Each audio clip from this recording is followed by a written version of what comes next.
Welcome to the Deep Dive. We take complex documents, pull out the essentials, and basically give you a shortcut to being well-informed.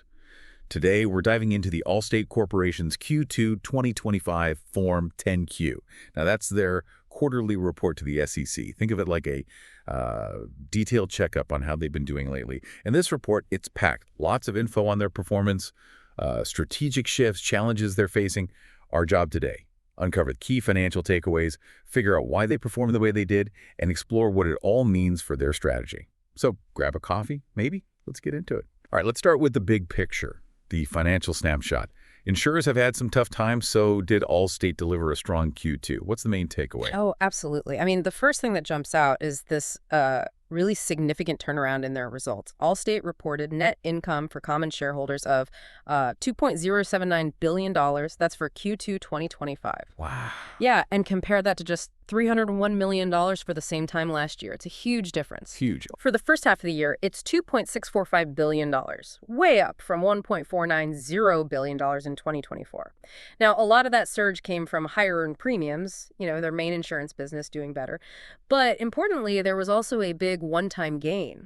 Okay. What was that from? They sold off their employer voluntary benefits business, the EVB unit. Right, I saw that mentioned. Yeah. That really moved the needle then. Definitely. That sale closed April 1st, and it gave them a pre-tax gain of $890 million, $643 million after tax booked in Q2.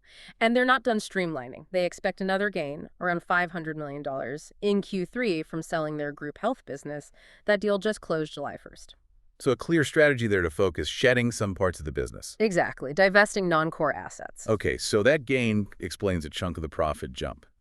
But what about the core business revenues, the top line? Are they actually growing? Yes, good question. Total revenues saw pretty healthy increases too, which signals that core growth. That's up from $15.714 billion last year. And for the first 6 months, $33.885 billion, compared to about $31 billion in the first half of 2024. And that growth was mostly driven by having more homeowners and auto policies in force, plus those premium rate increases we mentioned. So more customers and higher prices. Right. Both contributing. So putting these strong top and bottom line numbers together, what does this really tell us about Allstate's financial health right now? And maybe their strategy going forward? Well, it definitely points to a strengthening financial position and, like you said, a clearer strategic direction. Their total investments, for instance, grew to $77.44 billion by the end of June. That's up from $72.61 billion at the end of last year. Okay. And shareholders' equity, the company's net worth, basically that increased too, went up to $24.02 billion from $21.44 billion. That's mostly from that strong net income, but also unrealized gains on their investments. So the value of they hold went up too. Exactly. And maybe more telling for investors, book value per share saw a really big jump, 32.6% year over year. It hit $82.40. 32%. Wow. Yeah. That signals some real underlying value creation, doesn't it? It does. It shows pretty effective capital management, good asset quality. It positions them well. And their return on equity, another key metric, was 29.6% for the last 12 months. That's up sharply from 19.3% the year before. Shows they're using shareholder money efficiently. That really is quite a turnaround. Okay, to really get this, we need to look, under the hood.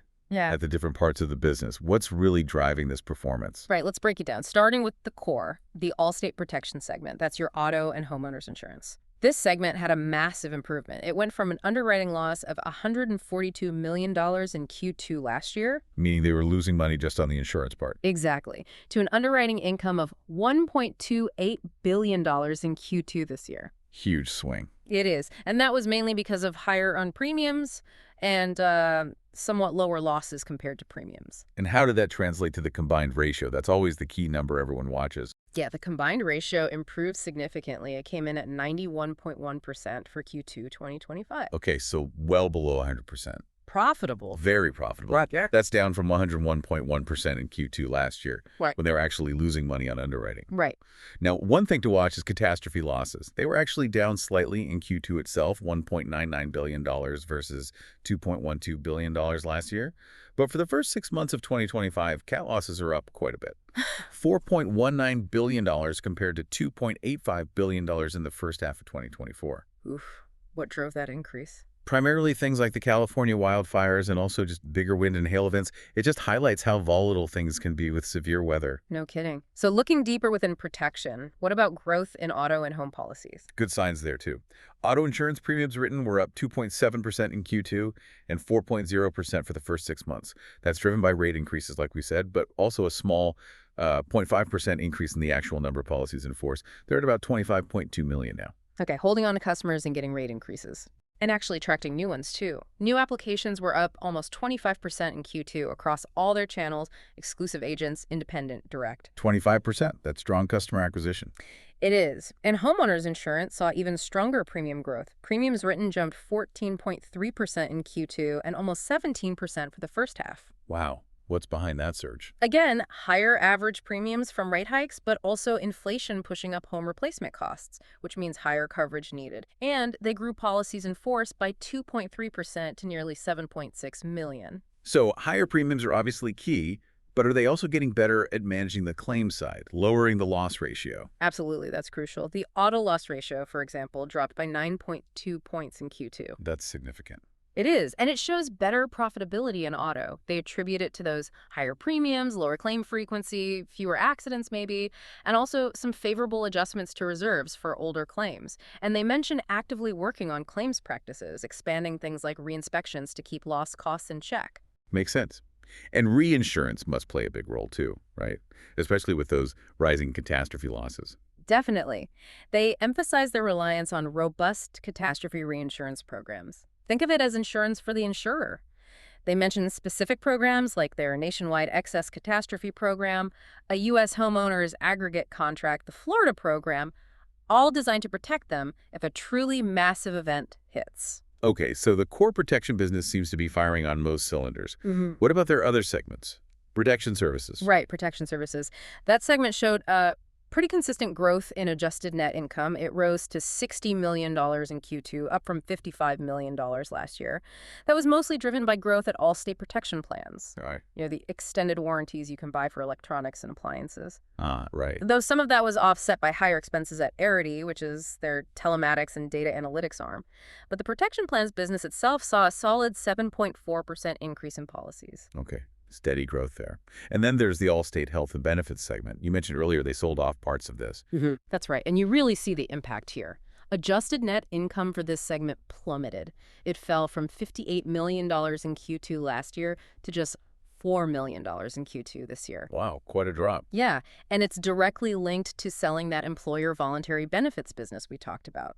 Plus, they saw higher claims, higher benefit utilization in the remaining group, and individual health lines. And because of these sales, these divestitures, the report actually says the remaining individual health business won't even be its own reportable segment starting next quarter, Q3. So really streamlining the company, focusing it down. Exactly. Big focus on the core, property liability, and those protection plans. That's a really clear strategic shift. Now, Allstate isn't just an insurer, they're a huge investor too.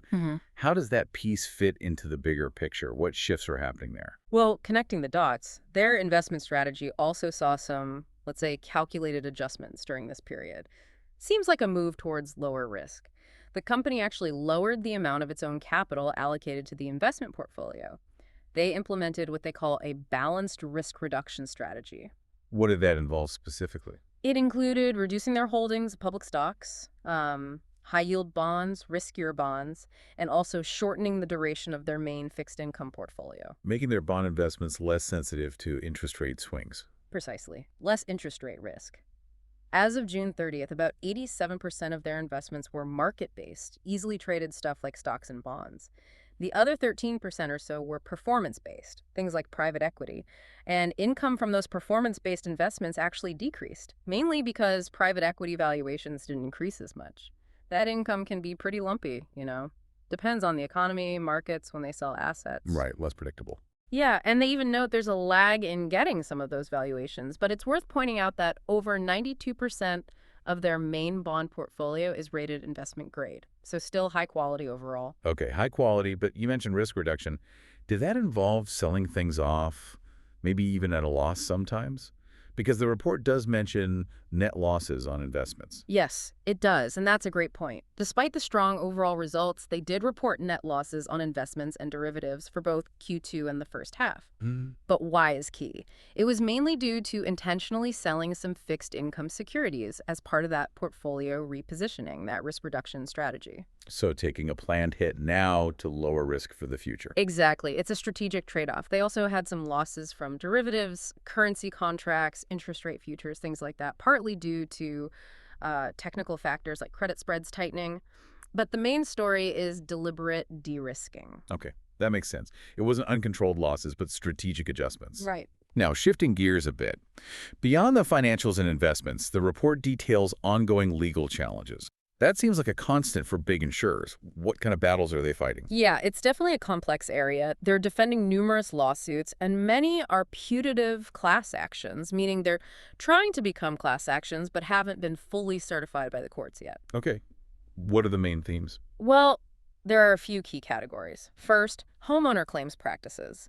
Several suits challenge how Allstate handles depreciation, specifically arguing that things like labor shouldn't be depreciated when settling a claim. That's a common fight in the industry. Right, I've heard about that. What else? Second, auto total loss claims. There are potential class actions in multiple states alleging Allstate underpays when a car is totaled. The arguments involve things like using flawed valuation tools or not paying required sales tax and fees. Okay, another claims-related issue. Third, there's a class action around uninsured or underinsured motorist claims, UMUIM. This one involves stacking, whether you can combine coverage limits from multiple policies. There was a relevant court ruling in Arizona last year that sort of highlights the complexities there. Stacking sounds tricky. Any other notable legal items? Well, they did get a win recently. A court sided with them in a California case about COVID-19 premium relief. So good news for them there. But there's also a suit from the Department of Justice against National General, which Allstate owns, related to collateral protection insurance, and ongoing lawsuits, including one from the Texas AG about how they collect and use driving behavior data, privacy concerns, basically. Telematics data. Potentially, yes. And finally, there's a California case alleging they misclassified their own agents as independent contractors instead of employees. Wow, that's a pretty wide range of legal fronts. Given all that, the report mentions a potential loss range, $0 to $72 million pre-tax. What does that figure tell us? It basically tells us that, based on what they know now, management believes the final outcome of all these cases isn't likely to have a material impact on their overall financial position. It's their best estimate of the potential financial exposure beyond what they might have already set aside. So they acknowledge the risk, but they don't see it as, crippling. That seems to be their assessment, yes. The key isn't memorizing case names, but seeing the types of challenges insurers like Allstate constantly face: claims handling, data privacy, employment classification. Got it. And besides fighting legal battles, are they doing things internally to become more efficient? Streamlining operations. Yes, definitely. They talk about continuing restructuring programs aimed at cutting expenses. This involves reducing staff levels, sometimes closing offices. They actually recorded $31 million in restructuring charges just in the first half of this year, mostly within that core Allstate protection segment. So actively trying to trim costs, become leaner. That's the goal. Okay, so let's pull it all together. We've seen strategic sales, strong insurance growth, proactive investment tweaks, managing legal risks, cutting costs. How solid is Allstate's financial foundation right now, and what's their outlook? Overall, they seem to be in a very strong position. Liquidity looks good. They state they have plenty of cash and easily deployable assets, almost $4 billion at the parent company level at the end of June, boosted by those business sales. Plus, they have access to a $750 million credit line if needed. So flexibility there. Right. And in terms of capital management, they authorized a new $1.5 billion share buyback program earlier this year and still had over $1 billion left on that as of June 30th. That usually signals confidence in their own stock value. Buying back shares, paying dividends. Exactly. Consistent dividends, too.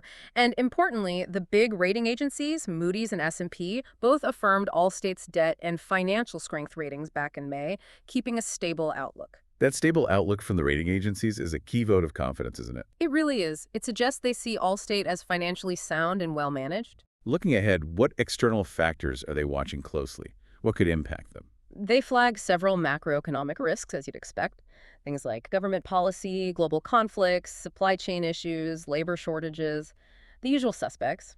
One specific item they mention monitoring is new U.S. tariffs that started in April.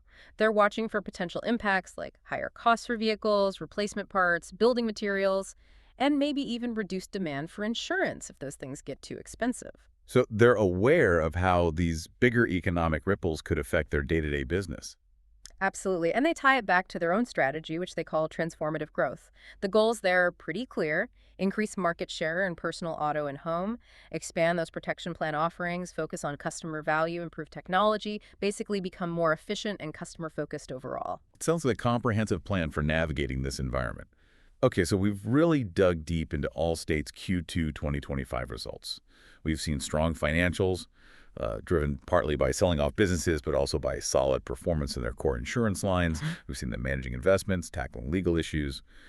Quite a lot going on. Yeah, what really stands out to me is that balancing act they're performing. On one hand, optimizing the core insurance business, pushing for rate increases, managing risk carefully. On the other hand, shedding those non-core assets to get leaner, more focused, and have more financial flexibility. It really shows how something that looks like just one line item in a report that gain on disposition can actually represent a major strategic pivot with effects across the whole company. That's a great point. Connects the financial details back to the bigger strategy. All right, so for you, our listener, let's leave you with a final thought to chew on. We see insurance costs rising, and insurers like Allstate are constantly trying to manage their own expenses and risks.